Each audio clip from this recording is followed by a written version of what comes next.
శ్రీకృష్ణ పరబ్రహ్మణే నమః. శ్రీ గురుభ్యో నమః. శ్రీమాత్రే నమః. శ్రీ గణేశాయ నమః.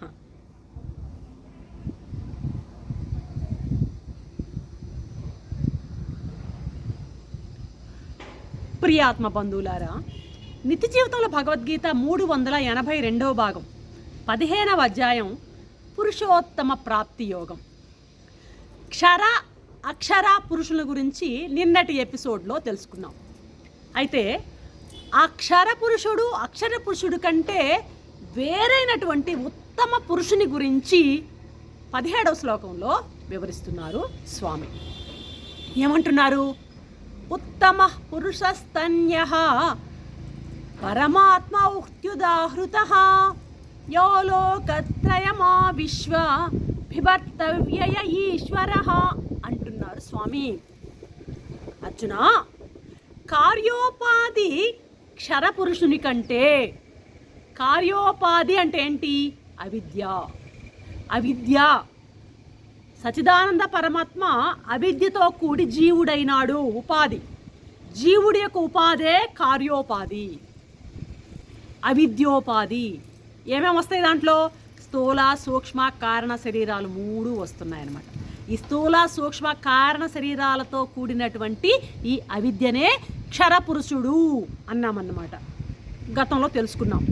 అదేవిధంగా అంటే జీవుడి ఉపాధి అయినటువంటి ఈ అవిద్య కంటే, అదేవిధంగా కారణోపాధి ఏంటది?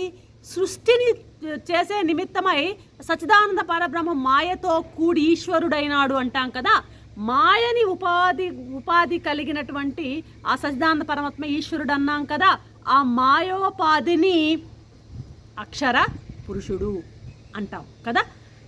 కాబట్టి కార్యోపాధి అయినటువంటి క్షరపురుషుని కంటే, కారణోపాధి అయినటువంటి మాయ కంటే, అక్షర పురుషుడే కదా మాయ అంటే, అక్షర పురుషుని కంటే ఈ ఇద్దరి కంటే కూడాను ఉత్తమమైనటువంటి ఉపాధి లేని, నిరుపాధికమైన అంటే ఉపాధి లేనటువంటి ఈ క్షరపురుషుడైనా అక్షర పురుషుడైనా మనం మాయ కానీ అవిద్య కానీ ఉపాధులు, ఈ ఉపాధులు లేనటువంటి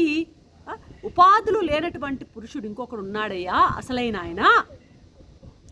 అతనినే మనం పరమాత్మని, అవ్యయుడని, ఈశ్వరుడని పిలుస్తాము అంట. అంటే సచిదానంద పరబ్రహ్మము అవిద్యోపాధితో కూడితే జీవుడైనాడు, సచిదానంద పరబ్రహ్మము మాయతో కూడితే ఈశ్వరుడైనాడు.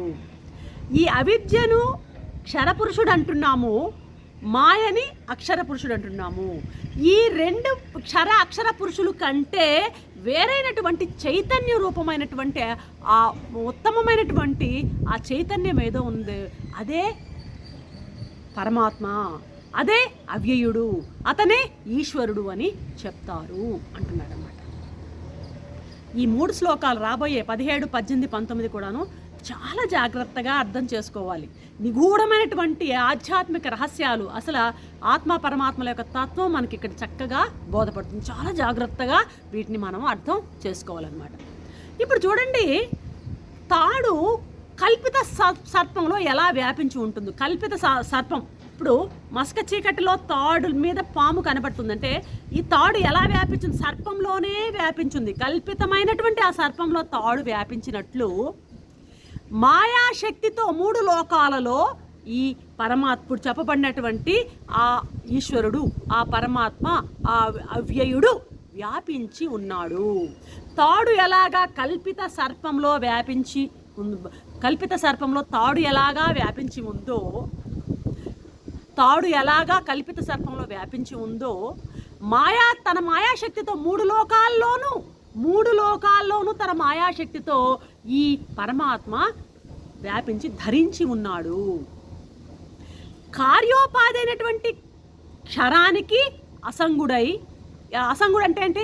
ఎటువంటి సంబంధము లేకుండా, ఇప్పుడు మన అవిద్యా భరితమైనటువంటి ఈ దేహంలో లోపల ఉన్న చైతన్యానికి నిజంగా ఈ అవిద్యతో కూడినటువంటి స్థూల సూక్ష్మ కారణ శరీరాలకు ఏమాత్రం సంగం లేదు, అటాచ్మెంట్ లేదు.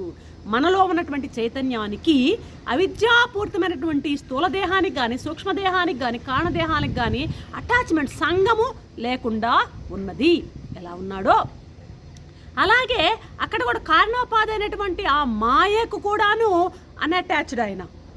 ఇక్కడ అవిద్యకు అన్అటాచ్డ్, మాయకు అన్అటాచ్డ్. మాయని ఆయన ఏం చేస్తాడు, కంట్రోల్లో పెట్టుకుని ఉంటాడు. ఇక్కడ అవిద్యను అతిక్రమించి ఉంటాడనమాట. అర్థమైందా? ఇలా అసంగుడై ఉన్నాడు, అసంగుడై ఉత్తముడై ఉన్నాను అంటున్నాను. కార్యోపాధి అయిన క్షరానికి అసంగుడనై దానిని నేను అతిక్రమించున్నాను. కారణోపాధి అయినటువంటి అక్షరానికి కూడా నియామకుడనై ఉన్నాను. నేను మాయ మీద మాయ నా కంట్రోల్లో ఉంది. ఈ రెండింటికి, ఈ అవిద్య జీవుడిలో అవిద్య కానీ ఈశ్వరుల్లో ఆ మాయ కానీ అతీతముగా ఉత్తముడై ఉన్నాను. ఈ క్షరాక్షర పురుషుల కంటే నేను ఉత్తముడై ఉన్నాను అంటున్నాడు ఇక్కడ. కాబట్టే అలాగా ఉత్తముడై ఉన్నాను కాబట్టే లోకాల్లోనూ వేదాల్లోనూ నేను పురుషోత్తముడు అనేటువంటి పేరు పొంది ప్రఖ్యాతి పొంది ఉన్నాను. యోలోక త్రయమా విశ్వ వివర్తవ్యయ ఈశ్వర. కాబట్టి నేను లోకాలన్నిట్లోనూ వేదాలన్నిట్లోనూ కూడా పురుషోత్తముడు అనేటువంటి పేరు నాకు. ఎందుకంటే ఈ క్షర పురుషుడి కంటే అక్షర పురుషుడి కంటే వేరుగా విలక్షణుడిగా నేను ఉత్తముడనై ఉన్నాను. కాబట్టి నేను పురుషోత్తముడిని అని వేదాలు అంటున్నాయి. లోకాల్లో పొగడబడుతున్నాను నేను అంటున్నాడు స్వామి ఇక్కడ. ఇక్కడ చూడండి, పరమాత్మునికి 2 రూపాలు ఉంటాయి, సౌపాధిక రూపము, నిరుపాధిక రూపం. నేను చెప్పాను కదా, సచ్చిదానంద పరబ్రహ్మమునకు ఉపాధి లేనిది సచ్చిదానంద పరబ్రహ్మము, ఉపాధి లేని సచ్చిదానంద పరబ్రహ్మము, ఉపాధి కలిగిన సచ్చిదానంద పరబ్రహ్మము. ఉపాధి లేని సచ్చిదానంద సచ్చిదానంద పరబ్రహ్మము, ఉపాధి కలిగిన సచ్చిదానంద పరబ్రహ్మం 2 రకాలు కనపడుతున్నాడు. జీవుడిగాను ఈశ్వరుడుగాను. జీవుడిలో అవిద్య అనేటువంటి ఉపాధితో జీవుడైనాడు, మాయా అనే ఉపాధితో ఈశ్వరుడైనాడు. ఇవి సౌపాధిక ఉపాధితో కూడినటువంటి రూపాలన్నమాట. ఉపాధి లేని రూపం ఒకటైతే ఉపాధితో కూడిన రూపాలు 2, ఒకటి జీవుడు, ఇంకోటి ఈశ్వరుడు అనమాట. అర్థమవుతుందా? ఇప్పుడు ఏ ఉపాధి లేకుండా స్వాభావికంగా ఉండేది నిరుపాధిక రూపము, ఉపాధులతో కూడి ఉన్నది సౌపాధిక రూపం. అవి ఏంటి? 2 అన్నాం. ఏంటి? ఒకటి జీవుడు, రెండోది ఈశ్వరుడు.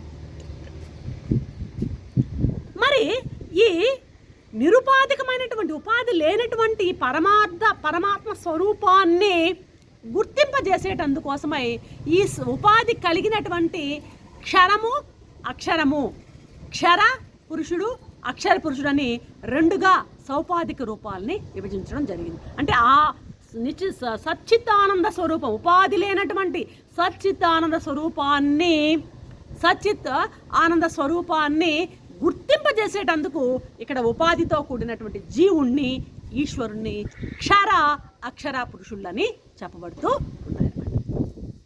సరే, ఇంకా సులభంగా తెలుసుకోవడం కంటే భూత ప్రాణుల శరీరాలన్నీ క్షరాలు. క్షరపురుషుడు అంటే ఎవరు? ఈ శరీరాలు అనుకున్నాం కదా, అవిద్య. అవిద్య అంటే ఏమొస్తుంది? స్థూల శరీరము, సూక్ష్మ శరీరం, కారణ శరీరం 3 కలిసి అవిద్య అనమాట. కాబట్టి మన ప్రాణాల దేహాలన్నీ కూడా, శరీరాలన్నీ కూడాను క్షరాలు. క్షరాలు అంటే అర్థం ఏంటి? సాధారణంగా ప్రకృతితో నశించిపోతాయి. అవి పుట్టుకుంటుంది, ఈ శరీరానికి పుట్టుకుంటుంది, ఒకనొక కాలంలో నశించిపోతుంది అన్నమాట. కాబట్టి ఇది క్షరము. అర్థమైందా? క్షరం అన్నమాట. బ్రహ్మ మొదలు చీమ వరకు కూడాను సమస్త భూతాల శరీరాలు కూడాను క్షరాలే. పిపీలకాది బ్రహ్మ పర్యంతం అంటాం, బ్రహ్మ నుంచి కంబ పర్యంతం అంటాం, తోటకూర కాడ వరకు బ్రహ్మ నుంచి చీమ వరకు, పిపీలకం వరకు కూడాను అన్ని శరీరాలు కూడాను నశించిపోయేటి క్షరాలే. అర్థమైందా? మనము ఇంకా కిందటి శ్లోకాల్లో మమైవాంసో జీవలోకే అంటే జీవుడిని పరమాత్మ అంశ అని చెప్పుకున్నాం. అయ్యా, మమైవాంసో జీవలోకే, నా అంశని జీవలోకంలో అంతా ఉందయ్యా అన్నాడు. అక్కడ జీవుడు అని చెప్పిన మాట ఏంటంటే కేవలము ఆ లోపల ఉన్నటువంటి చేతన స్వరూపాన్ని లక్ష్యంగా పెట్టుకొని చెప్పాడు జీవుడు అన్నది. అక్కడ అర్థమవుతుందా? చేతన స్వరూపుడు, నాలోంచి ఏ యొక్క శక్తి అయితే నేను మాట్లాడుతున్నానో ఆ చేతన స్వరూపాన్ని దృష్టిలో పెట్టుకొని అన్నమాట మమైవాంసో జీవులు, నా అంశ ఉంది అని చెప్పడం అక్కడ చెప్పిన మాట. ఇప్పుడు ఏంటంటే కేవలం ఉపాధులుగా ఉండే శరీరాలను లక్ష్యంగా పెట్టుకొని భూతాలన్నింటినీ క్షరాలు అని చెప్పబడింది. ఉపాధులను దృష్టిలో ఉంచుకుని ఈ భూతాలన్నీ కూడాను, భూతాలంటే ఏంది, బ్రహ్మ నుంచి చీమ వరకు ఉన్నటువంటి ఆ శరీరాలన్నీ కూడాను క్షరాలు అని చెప్పడం. ఈ క్షరాలు ఎప్పుడో ఒకప్పుడు నశించి తీరేటియే. కూటస్థోక్షర ఉచ్యతే అని అన్నాడు కదా. ఇప్పుడు కూటస్థోక్షర ఉచ్యతే, కూటస్థమే అక్షరము అని చెప్పబడింది. మరి దీని అర్థం ఏంటి? కూటస్థోక్షర ఉచ్యతే, కూటస్థమే అక్షరము అని చెప్పబడిందే. మరి దీని అర్థం ఏంటో మనము ఇక్కడ కొద్దిగా విచారణ చేద్దాం అన్నమాట. ఇప్పుడు బ్రహ్మాది స్తంభ పర్యంతం అంతా కూడాను వివిధ నామ రూపాలతో విభక్తమైపోయిందనమాట ఈ జగత్తు. అర్థమైందా? బ్రహ్మ నుంచి చీమ వరకు కూడాను రకరకాల లక్షల కోట్ల యొక్క నామ రూపాలతో విస్తారంగా ఉందన్నమాట ఈ జగత్తు. ఈ విస్తారంగా కనిపించేటువంటి ఈ జగత్తును అంతటిని ఏమంటామంటే వ్యాకృతము అంటాం అన్నమాట. ఏమంటాం? వ్యాకృతం. ఈ ప్రపంచం కనిపించేటువంటి బ్రహ్మ మొదలు చీమ వరకు, బ్రహ్మను మొదలు తోటకూర కాడ వరకు ఉన్నటువంటి విస్తారంగా నామరూప జగత్తును, విస్తారంగా ఉన్నటువంటి ఈ నామరూప జగత్తును ఏమంటారంటే వ్యాకృతము అంటాం. దీన్ని వ్యక్తము అని కూడా అంటాం. వ్యాకృతం అనమాట. దీన్ని అంతటిని వ్యాకృతం అంటాం. కనిపించేటువంటి ఈ యొక్క మొత్తం సమస్త స్థూల ప్రపంచాన్ని అంతటిని వ్యాకృతము, వ్యక్తము అని అంటాం అన్నమాట. సరే, ఈ ప్రపంచం తాను ఉన్నంత వరకు తన విలాసాన్ని రకరకాలుగా చూపిస్తూ ఉంటుంది, రకరకాల ఆటలు ఆడుతుంది ఈ ప్రపంచం. చివరికి ఒకానొక సమయంలో ఏమవుతుంది? ప్రళయంలో ఇది మొత్తం సృష్టి అంతా నశించిపోతుంది. నశించి ఏమవుతుందంటే పై కనిపించే స్థూల జగత్ అంతా నశించిపోయి సూక్ష్మ రూపాన్ని దాని బీజాలు మాత్రం అట్లా పూర్తిగా పోవు. కానీ ప్రపంచం యొక్క బీజ రూపంలో సూక్ష్మ రూపాన్ని ధరించేసి అలాగే ఉండిపోతుంది అన్నమాట. ఎక్కడ? మాయలో ఉండిపోతుంది. ఆ సూక్ష్మ స్థితిని బీజ రూపంలో అన్ని చిన్న చిన్న విత్తనాల్లాగా ఆ మాయలో ఉండిపోతుందే, దాన్ని అవ్యాకృతము అంటాం. కనిపించేటువంటి ప్రపంచాంతటిని వ్యాకృతం అని ఎలాగంటున్నామో, కనిపించని ఆ ప్రళయ సమయంలో కనిపించని స్థూలం అంతా కనిపించకుండా సూక్ష్మమైపోతుంది, బీజ రూపంలో పోతుందే, ఆ బీజ రూపాన్ని ఏమంటామంటే అవ్యక్తము అని అంటాం. ఆ సూక్ష్మస్థితిని మనం అవ్యక్తము, అవ్యాకృతము, అవ్యక్తం అంటాం. అది వ్యక్తము, వ్యాకృతము స్థూల ప్రపంచం. ఇది బాగా బీజ రూపంలో ఉన్నటువంటి ప్రళయంలో ఉన్నటువంటి ఈ స్థితి అవ్యక్తము, అవ్యాకృతము అంటాం అనమాట. అర్థమవుతుందా? ఇది ఈ అవ్యక్తము, అవ్యాకృతము అనేది ఎట్లా నశిస్తుంది అంటే కేవలం ఆత్మజ్ఞానం పొందితే కానీ, పరమాత్మ జ్ఞానం పొందితే కానీ ఈ అవ్యాకృతము నశించదు. వేరే ఏ విధంగా కూడాను ఇది నశించదు. ఇప్పుడు మట్టి పాత్ర ఉంది, మట్టి ఉంది. మట్టికి మట్టి పాత్రకు ఉన్నటువంటి భేదం ఏంటి అంటే వ్యక్త అవ్యక్తాలకు ఉన్న భేదమే అనమాట.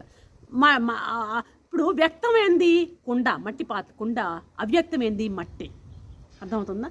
వ్యక్తము కుండ, అవ్యక్తం మట్టి అనమాట.